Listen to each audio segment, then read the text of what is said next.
इस चैनल में तर्कशील ज्ञान के आधार पर विचार प्रस्तुत किए जाते हैं तथा इसी दृष्टिकोण से सभी धार्मिक व सामाजिक व्यवस्थाओं का विश्लेषण किया जाता है। यह एक वैचारिक क्रांति का सूत्रपात है। अब तक हमने इस्लाम को कुरान के संदर्भ में समझने का प्रयास किया है। कुरान में विधर्मियों के लिए केवल घृणा स्थापित की गई है, जिसका एकमात्र उद्देश्य केवल अपने धर्म का प्रसार करना है। हम आज की चर्चा में जानेंगे कि कैसे मुस्लिम उम्मा राष्ट्रीयता के विकास में बाधक बन गया है। राष्ट्रीयता एक पश्चिमी विचार है जिसे इन सूत्रों द्वारा पहचाना जा सकता है। 1. साझे उद्गम का विश्वास। 2. साझी भाषा और साहित्य। 3. साझी ऐतिहासिक विरासत। 4. राजनीतिक इतिहास की साझी यादें। 5. एक ही शत्रु के विरुद्ध इकट्ठे लड़े गए युद्ध। 6. धर्म की आस्था का एक होना। 7. सामाजिक रीति रिवाजों का एक होना। 8. एक ही पूर्वजों की संतान होना। 9. साझे हितों की सुरक्षा की भावना। क्या भारत में मुस्लिम इन आयामों को हिंदुओं के साथ साझा करते हैं? यदि इनमें से एक भी प्रश्न का उत्तर हाँ में नहीं है तो निश्चित है कि मुस्लिम हिंदुओं के साथ कभी एक राष्ट्र नहीं बन सकते। ये समझना महत्वपूर्ण है कि लोगों से समाज बनता है, समाज से लोग नहीं। आज विश्व की उन्नत सभ्यताओं में धर्म और राष्ट्रीयता के बीच कोई संघर्ष नहीं है, क्योंकि उनका कार्यक्षेत्र अलग अलग है। भारतीय संविधान के अंतर्गत सभी नागरिकों को समानता अधिकार स्वरूप प्रदान की गई है, परंतु इन अधिकारों के साथ राष्ट्र के प्रति उत्तरदायित्व भी जुड़े हैं। मुस्लिम अपने अधिकारों के प्रति तो पूरे जागरूक हैं, परंतु जिम्मेदारी लेने के समय उन्हें केवल इस्लाम के अलगाववादी सिद्धांत याद रहते हैं। इस कारण उनकी देशभक्ति पर शक किया जाता है। इससे एक बड़ा नुकसान उन मुसलमानों का होता है जो आधुनिक शिक्षा से प्रभावित होकर एक आदर्श भारतीय नागरिक के रूप में अपने सभी जिम्मेदारियां पूरी करना चाहते हैं।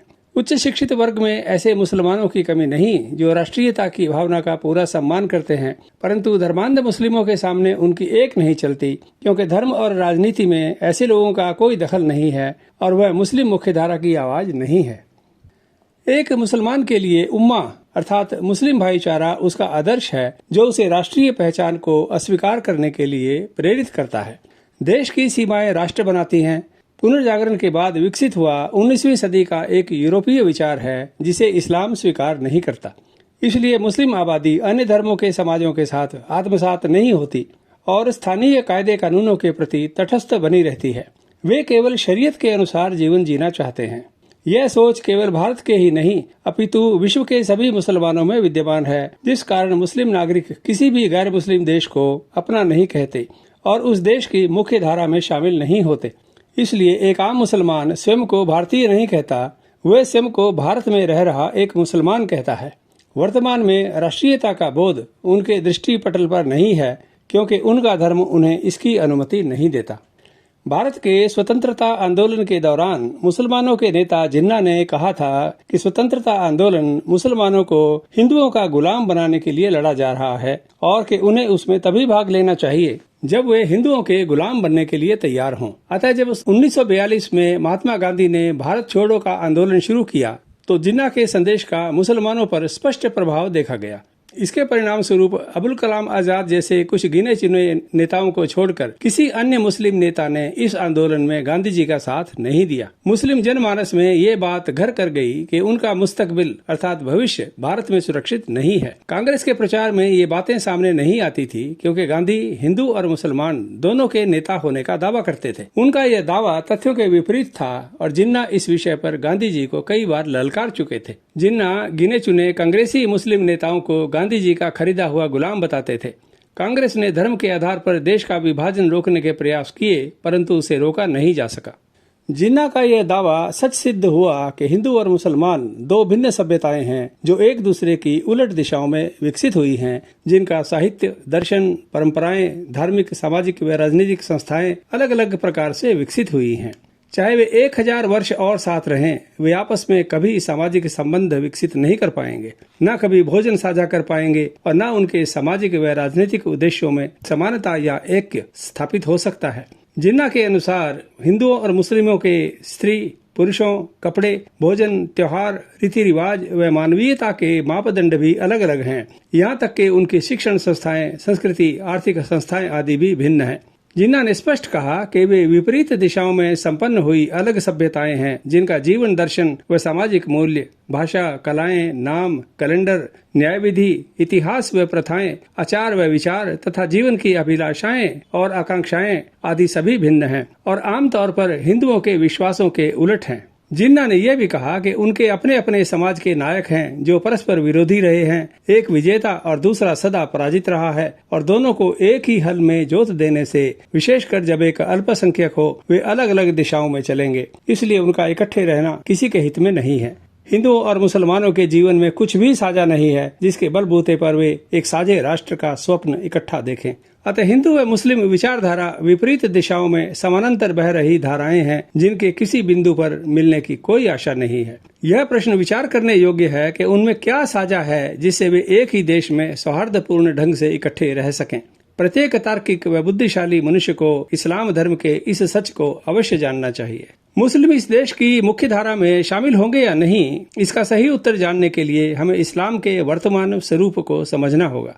इस्लाम का उद्देश्य हर मुसलमान को देश की सीमाओं से परे सारे संसार में अल्लाह के केवल एक राज्य दारुल इस्लाम को स्वीकार करने के लिए प्रेरित करता है। मुसलमान भारत को दारुल हर्ब मानते हैं और इसे दारुल इस्लाम बनाने के लिए प्रतिबद्ध हैं।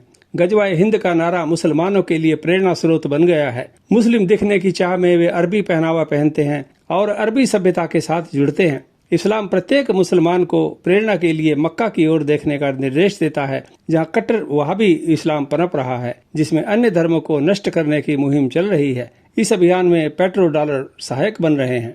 भारत में 1947 के बाद मुसलमान 9% थे और 2011 की जनगणना के अनुसार 14% हैं।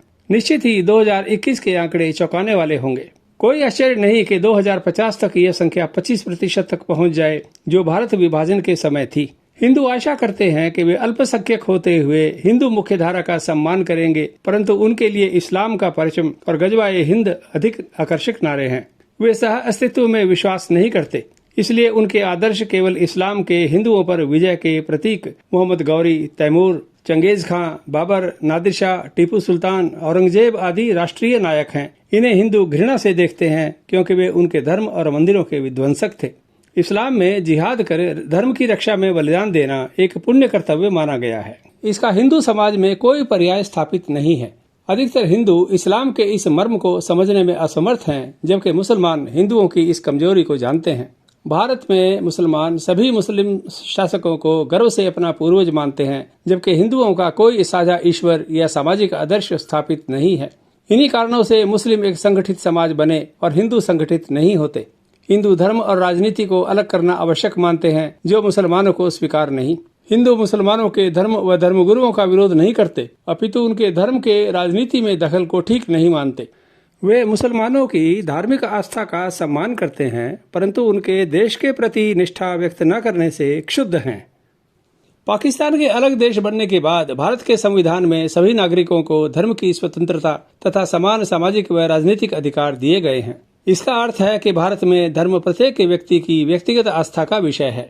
1947 के बाद भारत की सभी सरकारों व राजनीतिक दलों ने ये भरपूर कोशिश की है कि मुस्लिमों को इस देश में किसी प्रकार का वह भेदभाव न सहना पड़े जो हिंदू पाकिस्तान में सहने के लिए मजबूर हैं। ये सुनिश्चित करने के लिए स्कूलों में विद्यार्थियों को सभी धर्मों की समानता के पाठ पढ़ाए जाते हैं, जो मदरसों में पढ़ाई जा रही शिक्षा के अनुरूप नहीं है, जहां उन्हें सिखाया जाता है कि सारे संसार में केवल मुस्लिमों के अल्लाह का राज्य दारुल इस्लाम स्थापित होगा, जिसमें अन्य धर्मों या विश्वासों को जीवित रहने का कोई अधिकार नहीं है। जो लोग ये विश्वास करते हैं कि आम अर्धशिक्षित मुसलमान की संस्कृति व चिंतन को धर्मनिरपेक्ष बनाया जा सकता है, उन्हें यूरोप और अमेरिका जैसे समृद्ध और विकसित देशों में रह रहे उच्च शिक्षित मुसलमानों के रहन सहन, धर्म व धर्मनिरपेक्ष राजनीति के प्रति विचारों के बारे में जानकर ऐसा निर्णय करना चाहिए। जब यूरोप के एक छोटे से देश बेल्जियम के शहर मौलिबिन में मुस्लिम आबादी 30% तक पहुंच गई और उसे इस्लामिक देश बनाने के लिए जुलूस निकाले जाने लगे, तो किसी धर्मनिरपेक्ष मुसलमान ने इसका विरोध नहीं किया।